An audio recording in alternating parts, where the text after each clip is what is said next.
कन्नौज पहुंचे पूर्व मुख्यमंत्री अखिलेश यादव ने मौलाना आफाक को श्रद्धांजलि दी तो वहीं मौलाना से समाजवादियों का पुराना नाता बताया। इसी के साथ अखिलेश यादव ने छिबरा मऊ में बच्चे की हत्या पर सरकार को घेरा तो ईटा कांड पर बोलते हुए अखिलेश ने कहा कि प्रदेश में किस तरह लोगों से पुलिस पैसा वसूल रही है। इसी के साथ भाजपा को घेरते हुए अखिलेश ने कहा कि अब भाजपा का असली चेहरा सबके सामने आ गया है। जहाँ लोग भूख से मर रहे हैं तो वहीं बेटियाँ भी सुरक्षित नहीं हैं, तो साथ ही सरकार अपने घमंड में चूर है।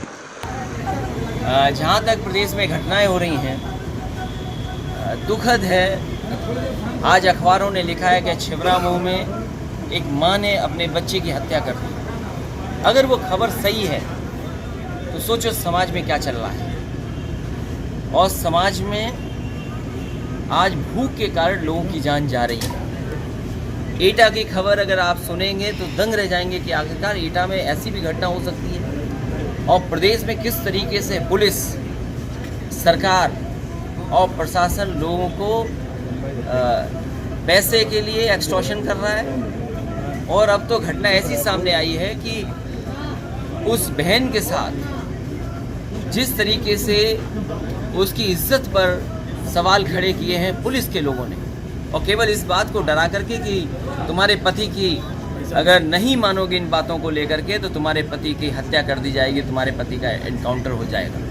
तो यही है भारतीय जनता पार्टी का असली चेहरा कि जहां भूख से लोग मर रहे हैं। भारतीय जनता पार्टी का असली चेहरा ये है जहां बेटियों की इज्जत नहीं है, बहनों की इज्जत नहीं है। यही भारतीय जनता पार्टी का असली चेहरा है।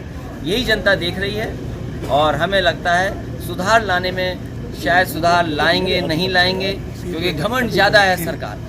उन्नाव में भी मदरसे में जय श्री राम के नारे लगवा दिए गए वहाँ पर। यही असली चेहरा है कि हमने तो जीवन भर ये पढ़ा है कि सीताराम, लेकिन ये नई परिभाषा का है इनका ज्ञान। नौकरी भैया नहीं मिल रही है युवाओं को। अब ये तो आप लोग रिटायरमेंट हो रहे हैं तो ये अब तो आप लोग सोचें, नौकरी के लिए अगर आपने वोट दिया होगा तो नौकरी मिलेगी आपको। अगर आपने नौकरी के लिए वोट दिया है तो नौकरी का इंतजार करिए, शायद सब नौजवानों को नौकरी मिल जाए। 2022 में चुनाव और ये जो हाईवे पे जो जान जा रही है लोगों की, इसके जिम्मेदार सरकार है। और सरकार इसलिए है कि सबसे ज़्यादा पैसा कौन वसूल रहा है, टोल किसकी जेब में जा रहा है। अगर टोल जा रहा है तो सरकार की जेब में जा रहा है। तो सुरक्षा का इंतज़ाम करना, लोगों का सफ़र आसान हो, लोगों का सुरक्षित सफ़र हो, उसकी जिम्मेदारी भी सरकार की है।